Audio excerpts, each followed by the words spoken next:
can defy the federal government to smoke marijuana, we can defy the federal government and save these babies.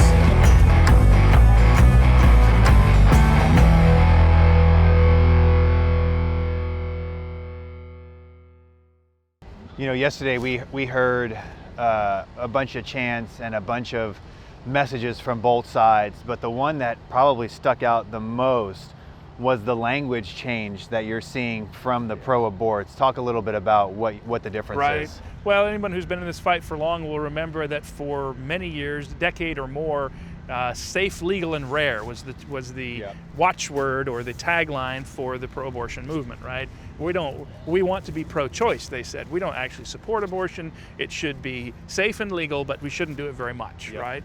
And of course, in the last 5 years, we've seen a shift, and now it's to the point to where shout your abortion. I'm proud that I had abortion. I had two because I liked it so much. Is a direct quote from yesterday. The entire paradigm is shifting to safe, legal, and accessible, which is a ramp or a segue into safe, legal, and let's have as many as possible. And so it's an untenable position to say that, well, abortion is an unfortunate necessity. That is going to quickly lead to, well, then why don't we reduce them? Why don't we have less? Well, now you have a multi-billion-dollar industry providing abortions, and you have a culture that is driving, force-feeding pornography and pornographic information and material to school children. There's a very clear, and this is not a conspiracy. It's not even challenged. That's the goal. Why do we set up Planned Parenthoods across the street from colleges? It's a birth control. Yeah, it's birth control. It's the accessible to make it where you can have. It brings the question into, are they a victim or not? When you hear that woman yesterday share her story, I liked it so much, I got another one. That is not a victim. And that's where we sit here and we hear some pro-life politicians in Arizona, some policymakers, Kathy Herrod, who has repeatedly said that I know some women that have had them and they are victims, and you have to disagree. Now, are there some? Are there ones that are drug in by their boyfriend, husband, mother, father? Under duress. Under duress? Absolutely. Sure. But that doesn't change. It's not, we don't repeal our murder statute because someone might put a gun to someone else's head and force them to kill someone. Right? We have a long-standing 2,000-year tradition called Western jurisprudence in which we deal with that problem. We still do. Now, we can talk about the problems with the current judicial system. We can talk about errors and the difficulty of our problems with evidence, and there are all kinds of issues here that lead to problems with false convictions, etc. But the solution isn't, well, let's just repeal the laws. The solution is we need to fix our judicial system.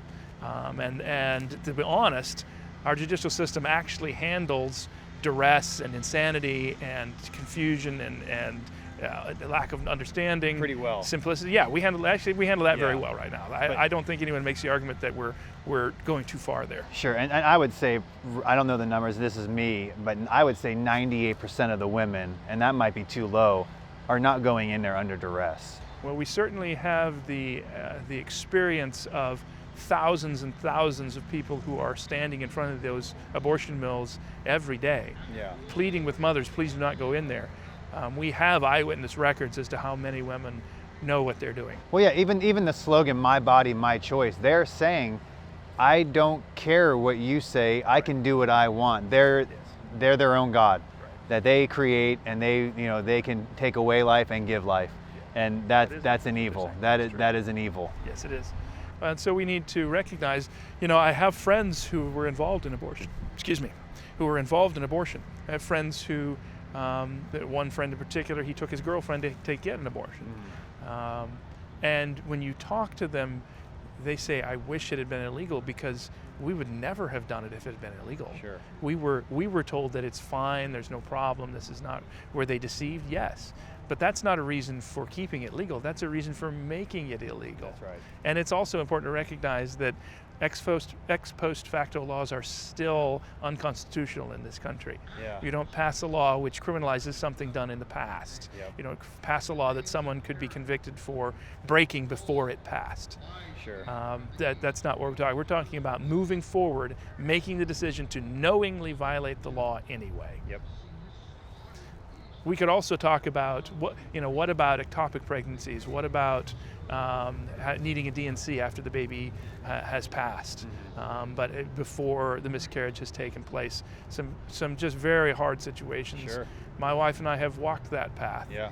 I have 2 children that I've not met, Yeah. and who I look forward to meeting in the future, but they died before their first breath. So I speak this with some experience, although I acknowledge that my wife's experience was more intense. Sure. Because it was her body. But we agree, and it's not hard to see, no, that's not an abortion. If we're going to make the argument that abortion is necessary because of miscarriages, what we're really saying is that we want to kill the baby first, Yeah. and then have a miscarriage, okay? There is no abortion law, certainly none that we support, and none that anyone who is serious would support or that would have any chance of passing, that would make a D&C after the baby has passed. Well, sure. I mean, you look at the D&C, right? A woman gets a D&C procedure. They're pulling baby parts out of her. Can she claim my body, my choice at that time? I mean, you're looking at body parts. You're pulling out these states with these late-term abortions, Right. and you're pulling out almost full-size babies. Well, and the term D&C is confusing because it is used both to clear a womb of a living child and to, one of that to has passed evacuate a already. child that has already passed.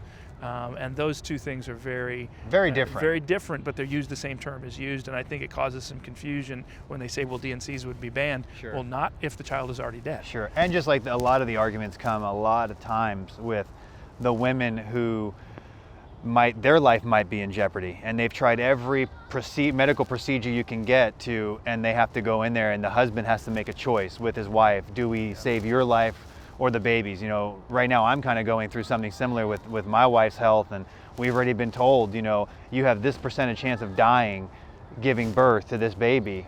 Well, we're going to let God, you know, handle that. We're not going to sit here and stress about what could happen. But if it is a particular instance where you have to make a choice right now, they've tried everything, that baby is going to die, or your wife is going to die, that is not an abortion. Jeff has always said that's a medical procedure that you're actually it's dangerous. You know, you're going beyond that point. So you're always going to hear these heart tugs from the left. You're always going to hear this, oh, but you're getting rid of this. No, what you guys are trying to do is pull on the heartstrings of some people and make it seem like it's not so. Yeah, you're lying. They're lying to You're people. lying. The reality, and what's the first rule for many practices, but especially for the medical practice? First, do no harm. Yep. And you take the Hippocratic Oath. If you're not willing to do that, then I challenge whether or not you're a doctor or a medical professional. Sure. And so when you have a situation in which we make a split-second decision in a situation where 2 lives are imperiled, well, yes, sometimes you have to make a decision which guarantees the safety of one, but we're going to try to save the other. Yeah. That's very different from saying we're going to guarantee the safety of one and intentionally kill the other. Absolutely. Okay? You're going to try and save one of them. There's always a way to try, and we can say, well, that's just a sleight of hand. No, it's called intention. Yeah. And that, honestly, what's the difference between manslaughter and straight up murder? Yep. Okay, the difference is intention. That's right. And so if we're going to say that we intentionally, and that's just one example, we acknowledge that in every case you can make a decision in which eventually the outcome may be this patient dies, but we were trying to save life. Yep. That's why the Hippocratic Oath is the Hippocratic Oath. That's right. That's why it exists, because you are, as a medical professional, faced with situations where your intention is going to make the difference. Yeah.